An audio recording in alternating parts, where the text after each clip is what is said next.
Oke, hari ini kita lanjutkan ngobrol-ngobrolnya. Hari ini kita akan ngomongin one, sebentar lagi ada topologi. Ya, kira-kira kayak gitu. One, pernah dengar one? Pernah dengar? Nah, kapan? Sekarang. Kapan? Jadi LAN kan dah biasa ya. Nah, di atas LAN tuh ada MAN. Pernah dengar MAN? Kapan? Sekarang. Pernah dengar ya? Pernah dengar. Nah, terus bedanya apa? Cakupan area. Kalau LAN seberapa? Kalau LAN seruangan, dua ruangan. Kalau MAN kota. Kalau WAN negara. Ya, gitu. Kabupaten. Terus kalau Canggu sampai Tibu Beneng MAN. Ya. Pantai Bravo sampai Double Six macet. Itu MAN. Oke. Nih, fetch kabelnya. Ya. Jadi kota, Denpasar, Badung, Canggu, Tibu Beneng, Dalung, ya. Dalam kota itu ada kotak-kotak kecil, kotak-kotak ini LAN. Perusahaan ya, Gogo, Ayam Geprek, Starbucks, itu LAN semua. Ya, kotak-kotak di dalam sebuah kota ya, stiker, Sundiknas. Yuk. Ya. Jadi kotak-kotak kecil itu LAN. Ya, kotak-kotak kecilnya.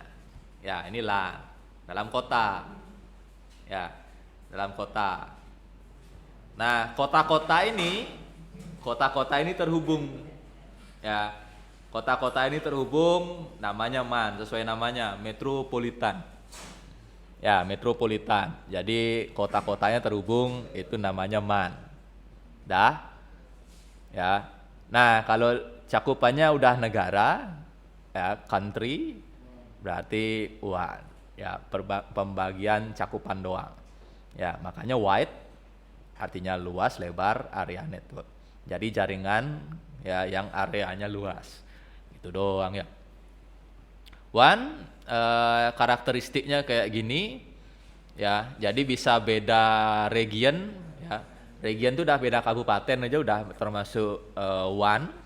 Beda negara sampai dunia itu sendiri. Ya, jadi lalu higher capacity, jadi kapasitasnya luas. Ya, dia di lokasi yang berbeda di seluruh dunia. Itu WAN. Koneksinya enggak pakai kabel LAN ya. Dia pakai telepon network, pakai jaringan telepon, pakai satelit, pakai kabel juga, tapi kabelnya bukan kabel Belden itu. Kalau pakai kabel Belden enggak konek-konek ya. Mati tengah jalan. Ya, dia pakai kabel fiber kayak yang kamu jaringan IndiHome, Bisnet segala macam itu. Ya. Lalu dia sharing data dan informasi di area yang luas, bisa remote access juga. Jadi kalau kita LAN di kampus kan enggak remote access ya. Ngapain saya di sini nge-remote komputer saya di ruangan dosen, itu kan tengal. Ya, enggak kayak gitu mainnya. Jadi kalau ada remote access, nah itu sudah termasuk WAN.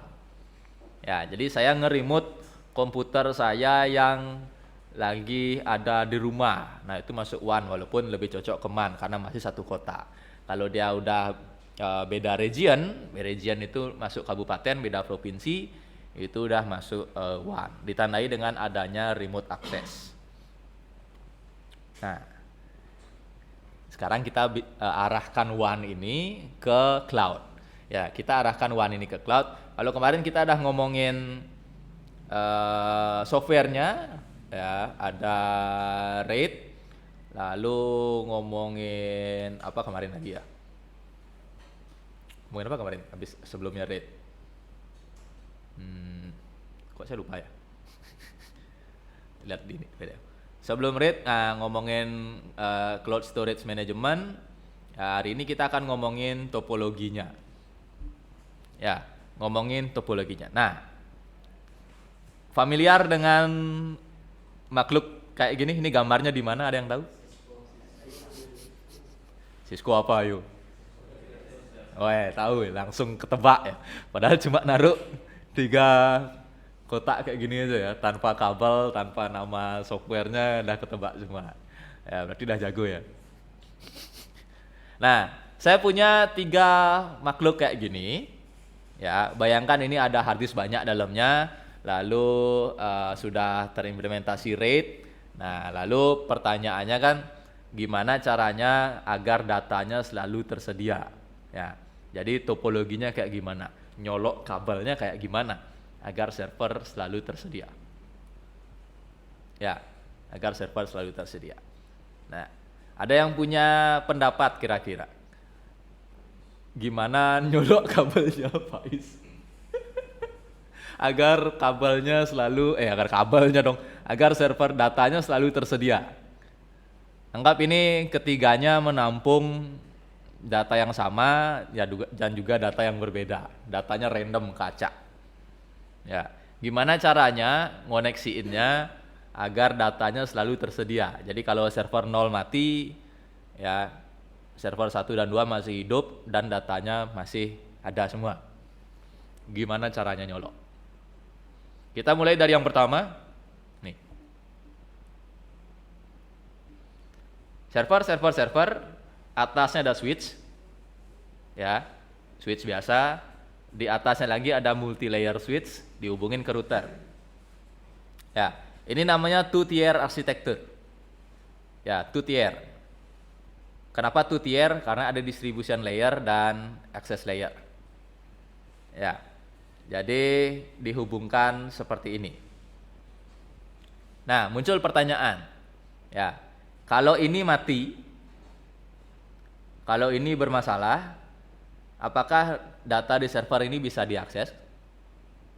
Kalau yang ini mati. Bisa apa enggak? Enggak bisa. Berarti ini bukan jawabannya. Ya. Jadi kalau ini mati, yang bawah nggak bisa diakses ya? Nggak bisa. Berarti ini bukan jawabannya. Tapi dulu, ya ini sempat dipakai dulu. Ya. Berarti ini bukan jawabannya karena ya ini tidak ideal karena kalau ini mati, ya single point, it has single point failure. Jadi kalau dia punya satu titik yang berpotensi gagal, ya berpotensi mati sehingga data yang ada di server nggak bisa diakses. Berarti bukan ini jawabannya. Bisa dipahami ya? Jadi bukan ini jawabannya. Nah, kira-kira gimana strateginya biar ini masih bisa diakses kalau switch di atasnya mati? Tambah lagi switch. Tambah lagi switch. Tadi kan gini, kalau switchnya mati, keok, bawahnya diskorek semua, bener kan? Kalau kayak gini, kalau ini mati, bawahnya masih bisa diakses apa enggak? Masih. Ya, nambah lagi satu switch namanya ideal two-tier architecture. Nyolok kabelnya kayak gini.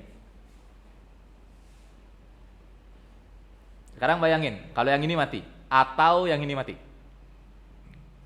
Ini anggap router ini adalah penghubung dia ke dunia luar. Ya, atasnya router tuh ya udah jaringan internet sampai ke user, sampai ke kamu. Ya, atasnya router ini. Ya, ini server Google, Facebook, apapun. Ya. Nah, kalau switchnya mati salah satu, berarti keduanya masih bisa diakses. Servernya masih bisa diakses. Two multi-layer ya, switch to reduce single point failure. Jadi kalau satu mati, maka yang lain masih bisa diakses. Ya, jadi selain datanya dipecah dengan RAID, ya, dengan RAID yang kita bahas minggu lalu, topologinya juga topologi anti mati. Jadi itu kenapa Google bisa datanya hidup 3 abad. Switch kita mati di rak server yang ini, oke berangkat, cabut aja pasang lagi. Harddisk kita mati di server yang ini, oke cabut aja pasang lagi. Naik skuter. Ya. Apapun yang mati tinggal cabut pasang lagi. Ya ini mati. Lampunya mati semua. Adaptornya pun. Ya, gigit tikus. Keluar asap. Ini masih hidup. Ya, new concept come in, it's called ideal two-tier architecture karena dia menangani yang ini. Ya, kira-kira kelemahannya apa? Biaya? Hah? Banyak kabel, biaya, apalagi? Kira-kira kalau implementasi ini, kelemahannya apa? Kemungkinan besar terjadinya looping karena switch-nya kecolok ke switch lagi. Iya. Jadi yang ini sebenarnya kelemahannya. Jadi temannya benar ya. Ya. Jadi setelah dicoba ini namanya blocking switch. Ya, jadi tidak semua switch support untuk dicolok ke switch lagi. Ya. Nanti dia ada, kalau kita bicara switch ya, ini switch bukan router. Ya, ini bicara switch. Jadi kalau ada switch yang dicolok ke switch lagi, itu nanti bisa menimbulkan blocking. Blocking itu adalah maksudnya dia mengunci dirinya sendiri. Ya, jadi nggak saling ngomong. Ya, intinya kacau. Ya, menimbulkan masalah. Sehingga muncullah ini. Sempat muncul ini. Ya, three-tier arsitektur. Kenapa three-tier? Karena tumpuk 3. Core layer, distribution layer, access layer. Iya. Ya. Cuma yang jawaban yang benar kita tunggu itu bukan yang ini. Ntar ada lagi di belakang. Ya, to provide much more reliability. Jadi switch mati satu oke lah bisa dengan satu, cuma beresiko banget. Ya, karena harus segera banget ditangani. Ya, sehingga kita butuh switch lebih banyak lagi. Cara naruhnya gimana? Tumpuk lagi atasnya. Ya, sehingga kita punya 4 switch. Lebih rumit? Ya. Much more complex than the two-tier. Dia punya 3 layer. Ya, sempat yang ini dicoba. Ya, cuma dia punya kelemahan, pasti. Apa kelemahannya? Kabel. Kelemahan yang lain apa? Kira-kira apa? Datanya akan sibuk ke atas. Jadi komunikasinya padat ke atas, dia menghabiskan banyak banget multi-layer switch, lebih banyak daripada servernya. Ya, sekarang bayangin ini baru 3, bayangin servernya 30. Ya, pusing ini di atas. Sehingga muncul pemikiran ya bahwa stop membangun ke atas. Dari tadi kan atas mulu nih, atas lagi. Ya. Jadi stop bangun ke atas, kita adakan sebuah revolusi, kita bangunnya ke bukan. Kemana? Samping. Ya. Jadi sebelum ke samping, access layer itu access layer. Yang ini jadi switch yang terhubung langsung ke server, distribution layer yang ini ya untuk terhubung satu sama lain. Core layer ini menghandle traffic dari router. Rencananya gitu. Ya, jadi yang ini khusus menghandle traffic dari router, yang ini sebagai backup satu sama lain, dan yang ini memang untuk komunikasi ke bawah. Dan ternyata ini nggak efektif ya, karena terus pembangunannya ke atas terus, kita butuh sesuatu yang berbeda, kita bangunnya ke samping. Ya, jadi sibuk ke atas. Ya, jadi padat jalurnya itu ke atas, tidak terurai. Jadi servernya banyak di bawah, crowdednya di atas terus. Ya, jadi kita perlu mengurai ini sehingga kita ke samping. Nah, ke samping itu namanya spine leaf. Ya, nama arsitekturnya spine leaf. Jadi cuma punya 2 layer aja. Ya, cuma punya 2 layer. Ya, jadi yang di atas namanya spine layer, yang di bawah namanya leaf layer. gambarnya kayak gini. Ini routernya saya taruh di sini sama taruh di atas sama aja ya. Ya kan fokusnya kan bukan router mati, switchnya. Ya, kalau routernya mau ditambah ya tambah aja lagi.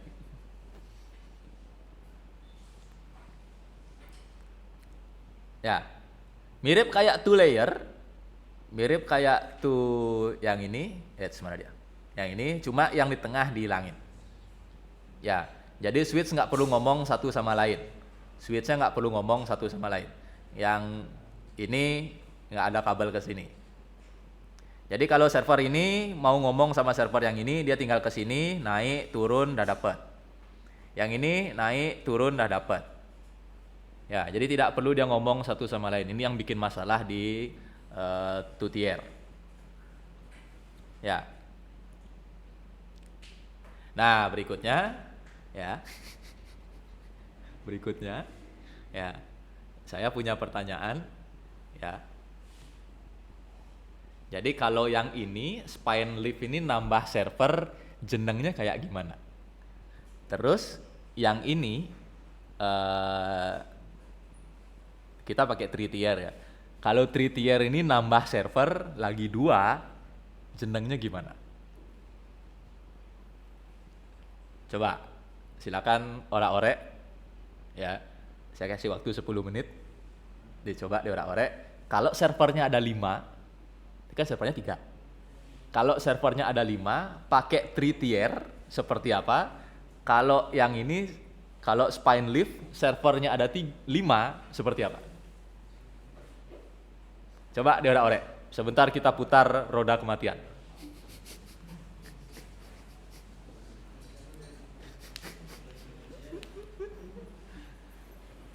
Saya siapkan roda kematian.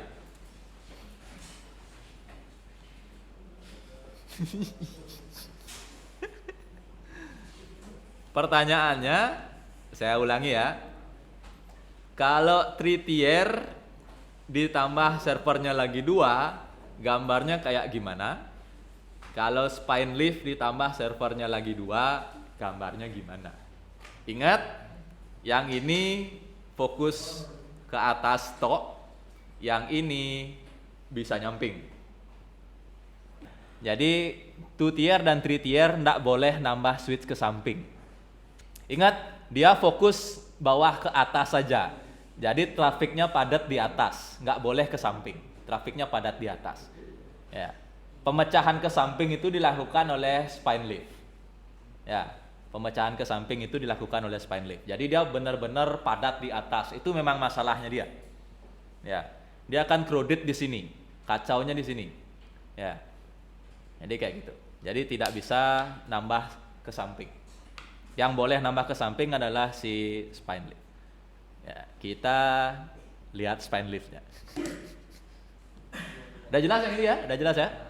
Jadi switch yang paling bawah itulah yang di cabang ke-5. Ya, itu yang di cabang ke-5. Jadi nggak boleh nambah lagi satu, nggak kayak yang ini. Jadi itulah yang dicabangkan ke-5. 2 tier, 3 tier, nambah komputer, atasnya sama. 2 tier dan 3 tier atasnya sama. Ya, jadi dia nggak mau ya nambah switch di atas. Switch yang di bawah lah yang ditarik semua ke atas. Itu prinsipnya. 2 tier, 3 tier. Ya, jadi dia nggak mau nambah switch di atas.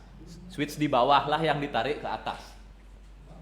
Ya, spine leaf, ya jumlah spine-nya akan sebanyak jumlah server minus 1. Servernya 5, spine-nya akan jadi 4. Jadi akan 5, 5, 4 spine leaf. Jadi kalau kita bayangkan nih, kalau server sini mau ke sini, dia akan ke sini mabuk sampai sini ya, tabrak-tabrakan segala macam sama yang lain, baru turun.